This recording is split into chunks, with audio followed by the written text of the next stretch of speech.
Hello বন্ধুরা, তোমাদের জন্য নতুন মজাদার রোমান্টিক গল্প নিয়ে হাজির হলাম। আশা করি গল্পটি সবার ভালো লাগবে।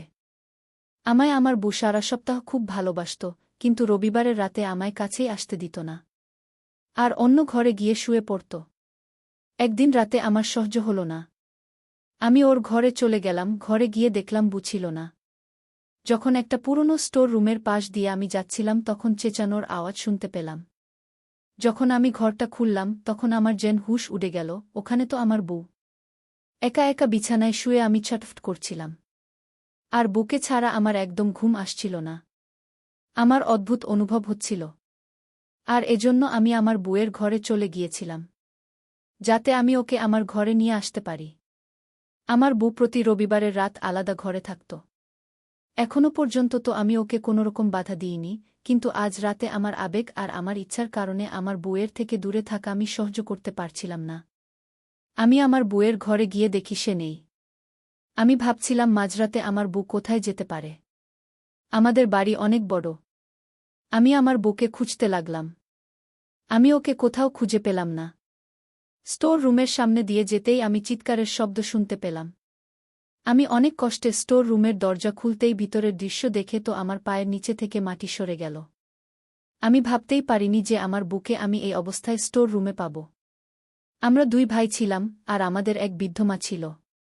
মা অনেক দিন ধরেই অসুস্থ ছিল, আর বাড়ির সব কাজ এলোমেলো হয়ে ছড়িয়েছিল। আমরা দুজনেই ছিলাম ছেলে, তাই বাড়ির দেখাশোনা করতে পারতাম না। যতটা সম্ভব হতো আমরা দুজনেই মা আর বাড়ির দেখাশোনা করতাম। তারপরেও মনে হতো এই বাড়িতে একটা মেয়ের অভাব থেকে গেছে। একজন মহিলা যেভাবে গুছিয়ে ঘর সামলাতে পারে, আমরা দুজন ভাই একসাথে মিলেও সেভাবে সুন্দর করে ঘর সামলাতে পারতাম না। একদিন মায়ের এক পুরনো বান্ধবী আমাদের ঘরে আসলো, আর মায়ের অবস্থা দেখে মাকে পরামর্শ দিল যে আমাদের দুই ভাইয়ের মধ্যে যে কোনো এক ভাইয়ের বিয়ে দিয়ে দেওয়া উচিত। সে আমার মাকে নিজের ভাইয়ের মেয়ের ছবি দেখালো। মেয়েটি ভীষণ সুন্দর ছিল, আর সে নিজের ভাগ্নির জন্য কোনো ছেলে খুঁজছিল।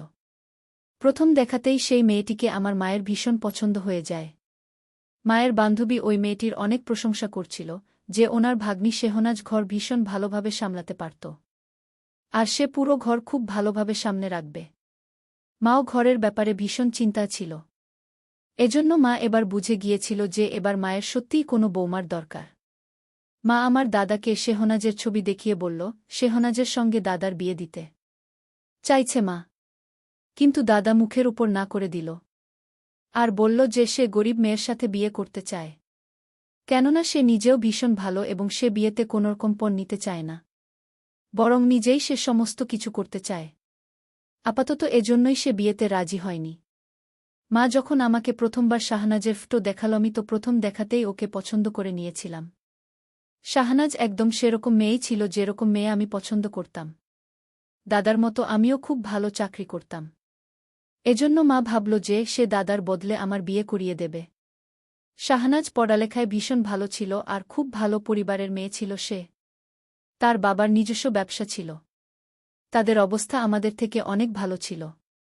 মা যখন শাহনাজের বাড়িতে সম্পর্ক নিয়ে গেল, তখন মার মনে হল শাহনাজের পরিবার এই সম্পর্কের জন্য না বলে দেবে। কিন্তু শাহনাজের পরিবারের সদস্যরা আমার মাকে অনেক খাতির করেছিল, আর বিয়ের সম্বন্ধ মেনেও নিয়েছিল। ছেলের মাথা সাজানোর আকুতি তার চোখে মুখে জ্বলজ্বল করছিল।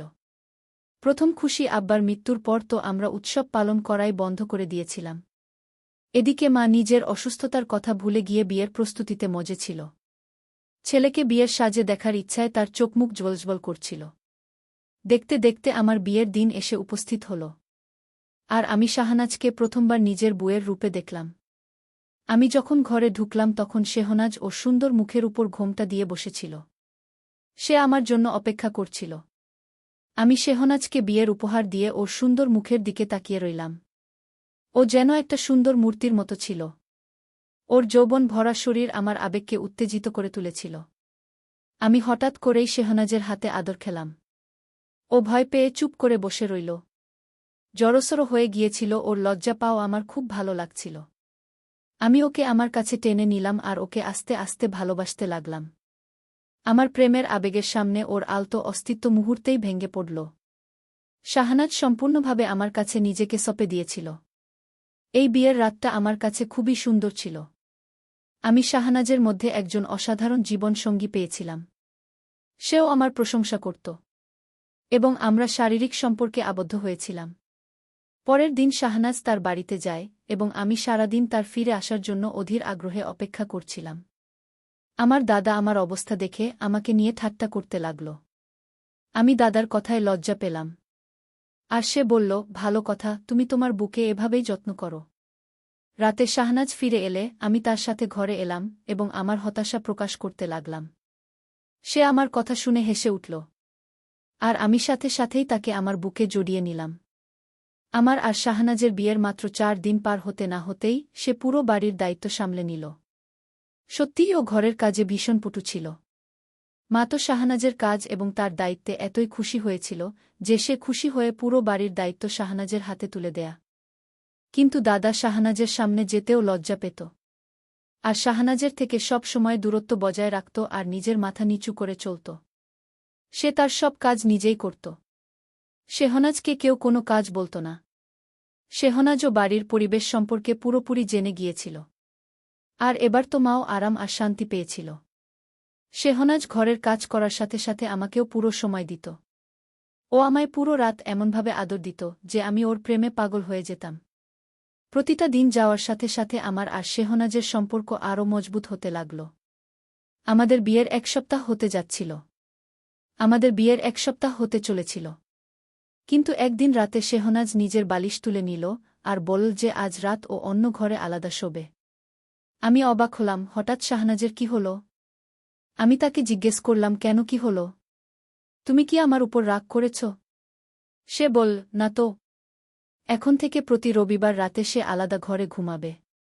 শেহনাজের কথা শুনে আমি ওকে জিজ্ঞাসা করলাম যে কি সমস্যা হচ্ছে। আমার জন্য তো শাহনাজকে ছাড়া থাকা এক মুহূর্তের জন্যও সম্ভব না, আর শেহনাজ পুরো রাতের কথা বলছে। আমার মন খারাপ দেখে সে বলতে লাগল যে, তুমি চিন্তা করো না। আসলে আমি মানত করেছিলাম যে যদি আমি এমন বর পাই যে আমায় খুব ভালোবাসবে, তাহলে আমি প্রত্যেক রবিবারের রাতে আমার বরের থেকে আলাদা থাকব। আর এই জন্য আমি এবার নিজের মনস্কামনা পুরো করতে চাই। কেননা তুমি আমাকে ভীষণ ভালোবাসো। শাহনাজের কথা শুনে আমি বললাম যে যদি তোমার এটাই মানত হয় তাহলে আমার কোনো আপত্তি নেই। কিন্তু তোমাকে ছাড়া আমি কিছুতেই থাকতে পারি না। আমার কথা শুনে সে বলতে লাগল যে আমাকে ছেড়ে থাকাও ওর জন্য ভীষণ কঠিন। কিন্তু আমরা দুজনে তো একই বাড়িতে আছি। আর আমি শুধু একটা মাত্র রাতে আলাদা থাকব। শাহনাজ বালিশ নিয়ে ঘর থেকে চলে গেল। আমি বিছানায় শুয়ে এপাশ ওপাশ করতে থাকলাম। শাহনাজের অনুপস্থিতিতে আমি এক মুহূর্ত ঘুমাতে পারিনি। কিন্তু আমি এই ভেবে চুপ হয়ে গেলাম যে এটা শুধু একটা রাতের জন্য। ও সারা সপ্তাহ তো আমাকে এত ভালোবেসেছে। আমি তাকে ছাড়া এক রাত একা কাটিয়ে দিতেই পারি। পরের দিন সকালে শাহনাজ ঘরে এলে আমি ওকে দেখে বুঝলাম যে ওর মনটা একটু খারাপ বোধ হয়। আমি ওকে জিজ্ঞেস করলাম, কি হয়েছে? সে বলতে লাগল যে সে ঘরে একা ঘুমাতে পারেনি। আমি ওকে আদর করে জড়িয়ে ধরে বললাম, যদি তাই হয় তাহলে আমাকে ছেড়ে আর যেও না। আমার কথা শুনে শাহনাজ বলতে লাগল যে কোনো মূল্যে তার ইচ্ছা তাকে পূরণ করতেই হবে। আর কিছুদিনের মধ্যেই আমাকে ছাড়া থাকার অভ্যাস ওর হয়েই যাবে। আমি শাহনাজকে বিরক্ত করার জন্য মজা করে বললাম, তুমি খুব নিষ্ঠুর। নিজের উপরেও জুলুম করছো আর আমার উপরেও। তুমি তো অন্য কোনো মানত চাইতে পারতে। কিন্তু তুমি আমাকে কষ্ট দেওয়ার জন্যই এরকম মানত চেয়েছ। শাহনাজ আমার দিকে হালকা করে তাকালো আর ঘরের কাজে ব্যস্ত হয়ে গেল। আমি গিয়ে মার কাছে বসলে সে শাহনাজের অনেক প্রশংসা করছিল।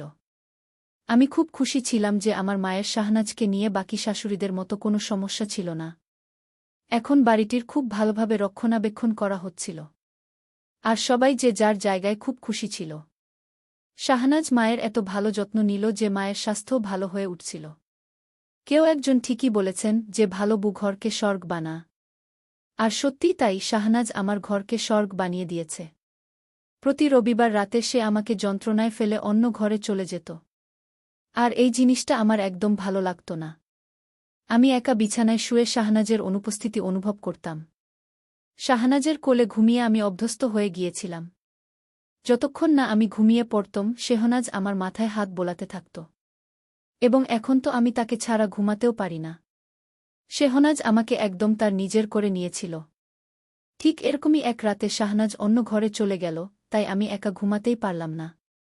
আর এরপর আমি ঠিক করলাম যে এখন থেকে আর শাহনাজকে আমার থেকে আমি দূরে থাকতে দেব না। আর এই দূরত্বটা মুছে দেব। আর এটা ভাবতে ভাবতে যখন আমি ওর ঘরে পৌঁছলাম তখন ওকে পেলাম না। তাই ওকে খুঁজতে গিয়ে স্টোর রুম থেকে আমি চিৎকারের আওয়াজ শুনতে পেলাম। তাই সাথে সাথে আমি স্টোর রুমে ঢুকলাম। আমার স্ত্রী শাহনাজ আমার দাদার সাথে স্টোর রুমে উপস্থিত ছিল। আর সে বাজেভাবে চিৎকার করছিল। আমার দাদা ওর দুহাত চেপে ধরে ওকে চুপ করানোর চেষ্টা করছিল। আমি যেই ভিতরে ঢুকলাম আমার দাদা আমাকে বলল, তোর বউ এখানে তার প্রেমিকের সাথে লুকিয়ে দেখা করছিল। আর আমি যখন ভিতরে এলাম তখন সে চিৎকার করতে লাগল। কিন্তু ওর প্রেমিক পালিয়ে গেল। যখন আমি তাকে বললাম যে আমি তোমার সব সত্যি বলে দেব তখন ও উল্টে আমাকেই দোষ দিল। আর বলতে লাগল যে সে তোমাকে বলবে আমি ওর সম্মান হানি করতে যাচ্ছিলাম। দাদার কথা শুনে আমার মুখ রাগে লাল হয়ে গেল। আমি এগিয়ে গিয়ে শাহনাজের মুখে একটা চড় মারলাম। অনেকক্ষণ ধরে কিছু বলতে চাওয়া শাহনাজ চট খেয়ে একেবারে থমকে গেল আর আমাকে বলতে লাগল, একবার হলেও আমার কথাটা তো শুনে নাও। কিন্তু আমি নিজের চোখে দেখছি যে মাঝরাতে শাহনাজ কোনো অবস্থায় স্টোর রুমে দাঁড়িয়েছিল। সে বলছিল সে এখানে তার কোনো প্রেমিকের সাথে দেখা করতে আসেনি, বরং আমার দাদা নাকি তাকে ডেকেছে। আমি আমার পবিত্র আর নিষ্পাপ দাদার বিরুদ্ধে ওর মুখে এরকম বিষাক্ত কথা শুনে স্তব্ধ হয়ে গেলাম। আমি শাহনাজকে চুলের মুঠি ধরে টেনে ঘরে নিয়ে আসলাম। আমি যে মেয়েকে নিজের মান ইজ্জত ভাবতাম আর যাকে এত ভালোবাসতাম সে আমারই পিঠে ছুরির আঘাত করল।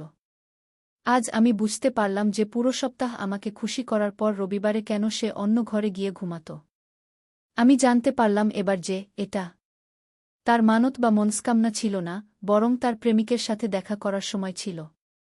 যদি আজকে আমার দাদা যদি ওকে এই অবস্থায় না দেখত তাহলে আমি জীবনভর হয়তো ওর এই কাণ্ডকারখানা জানতেও পারতাম না। আমি শাহনাজকে বললাম যে এক্ষুনি নিজের জিনিসপত্র গোছাও আর নিজের ঘরে চলে যাও। আমার ঘরে ওর জন্য আর কোনো জায়গাই ছিল না। শাহনাজ আমার পায়ের উপর পড়ে আমাকে বলতে লাগল যে আমি যাতে ওর কথা একবার অন্তত শুনেনি। এমনিতে শাহনাজের আর কোনো কথাতেই আমি একদম বিশ্বাস করতে চাইছিলাম না। কিন্তু আমি ওকে একবার সুযোগ দিতে চাইছিলাম। আমি শাহনাজকে ভীষণ ভালোবাসতাম। তাই আমি ওকে বললাম যে একবারই সুযোগ, যা বলার বলো। ও বলতে লাগল যে বিয়ের আগে একটা ছেলেকে ও পছন্দ করত। কিন্তু তাদের দুজনের মধ্যে এমন কোনো সম্বন্ধ ছিল না যে শাহনাজকে লজ্জা পেতে হবে। ওই ছেলেটি শাহনাজকে পছন্দ করত, কিন্তু ওর বাড়ির লোক সম্বন্ধ পাঠাতে রাজি হয়নি। শাহনাজের কাছে ওই ছেলেটার কিছু ছবি রাখা ছিল। আর ওই ছেলেটি দুবাই যাচ্ছিল। তো শাহনাজ ভেবেছিল যে ও সেই ছেলেটিকে ছবিগুলো ফেরত দিয়ে দেবে, কেননা এখন ও আমার বউ। আর ও আমাকে ভীষণ ভালোবাসে। একদিন যখন ও নিজের মায়ের সাথে দেখা করার জন্য নিজের ঘরে গেল তখন সমস্ত কিছু জিনিসপত্র গুছিয়ে নিয়ে ওই ছেলেটির সাথে শেষ দেখা করার জন্য ওকে হোটেলে ডেকেছিল। ও ছেলেটিকে ছেলেটির সব জিনিসপত্র ফিরিয়ে দিয়ে নিজের হাসি খুশি আর স্বাধীন জীবন থেকে তাকে মুক্ত করে দিল। আর ওই ছেলেটিও শাহনাজকে ভুলে নিজের জীবনে আগামী দিনের পথ চলায় এগিয়ে গেল। কিন্তু ওদের সেই শেষ দেখা শাহনাজের জীবনে সমস্যা হয়ে দাঁড়াল। যখন শাহনাজ ওই ছেলেটির সাথে দেখা করতে শেষবারের মতো হোটেলে গিয়েছিল তখন আমার দাদা ওকে দেখে নিয়েছিল আর লুকিয়ে ওর ভিডিও বানিয়ে নিয়েছিল, যেখানে ওই ছেলেটা শাহনাজের মনে হয়েছিল তার প্রাক্তনের সাথে তার যে সম্পর্ক সেটা মাটির তলায় চাপা পড়ে গেছে। আর এবার ও আমার সাথে খুশি খুশি একটা সুন্দর জীবন কাটিয়ে দেবে। কিন্তু আমার দাদা ওর ভিডিও বানিয়ে ওকে ব্ল্যাকমেইল করতে লাগল যাতে ও সপ্তাহে একটা করে রাত দাদার সাথে কাটায়।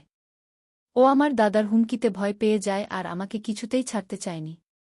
এই জন্য ও সিদ্ধান্ত নিয়েছিল আর ও প্রত্যেক রবিবারের রাতে আমার দাদার সাথে স্টোর রুমে কাটাতে লাগল। কিন্তু এই সমস্ত ও নিজের ইচ্ছায় করেনি। তাই আমার দাদার উল্টোপাল্টা ব্যবহারের জন্য ও চিৎকার করত। শাহনাজ আমার সামনে হাত জোট করে কাঁদতে লাগল। ও বলতে লাগল যে ও নিজেও এই পাপের জীবন থেকে বের হতে চাইছিল, কিন্তু আমাকে ছাড়া ও বাঁচতে পারবে না। এই জন্য কখনো ও সত্যি বলার সাহস করেনি। আমি অবিশ্বাসের চোখে শাহনাজের দিকে তাকিয়েছিলাম, ওর সব কথাই আমি বিশ্বাস করতে পারছিলাম। কিন্তু এই কথায় আমি কখনো বিশ্বাসই করতে পারছি না যে আমার দাদা শাহনাজের সাথে সম্পর্ক করার জন্য ওকে ঘরে ডাকত। আমার দাদা তো ভীষণ পবিত্র আর সাদাসিদে মানুষ ছিল। সে তো কখনো চোখ তুলেও কোনো মেয়ের দিকে তাকায়নি। আর শাহনাজের সাথে সম্বন্ধ করার সময় সে নিজেই বারণ করে দিয়েছিল। তাহলে কেন সে শাহনাজকে নিজের কাছে ডাকত? আমি তো পুরোপুরি দ্বন্দ্বের মধ্যে পড়ে গিয়েছিলাম। শাহনাজের চোখের জল বলে দিচ্ছিল যে সে সত্যি বলছিল। আর আমি আমার দাদার পবিত্র চরিত্রের সবথেকে বড় প্রমাণ ছিলাম। আমি মাথা ধরে বসে পড়লাম। আমি কিচ্ছু বুঝতে পারছিলাম না। আমি শাহনাজের সাথে কোনো অন্যায় করতে চাইছিলাম না। কিন্তু আমি এমন একজন মহিলাকে আপন করতে পারতাম না, যে কিনা আমার দাদার চরিত্রের দিকে আঙুল তোলে। আমি ওকে বললাম যে আপাতত ও যেন ওর ঘরে চলে যায়। আর কিছুদিন ওখানেই থাকে। আমি ঠান্ডা মাথায় এই ব্যাপারটা ভাবব। তারপরেই কোনো সিদ্ধান্ত নিতে পারব। সকালবেলা আমি নিজেই শেহনাজকে ওর বাড়িতে দিয়ে এলাম। আমার গাড়ি থেকে নামার সময় শাহনাজ একটাই কথা বললয়, ও আমাকে ভীষণ ভালোবাসে। আর ও যা কিছু করেছে বাধ্য হয়ে করেছে। আমার হৃদয় শাহনাজের কথা বিশ্বাস করতে চাইছিল। কিন্তু নিজের দাদাকে ও তো আমি খুব ভালো করে জানতাম।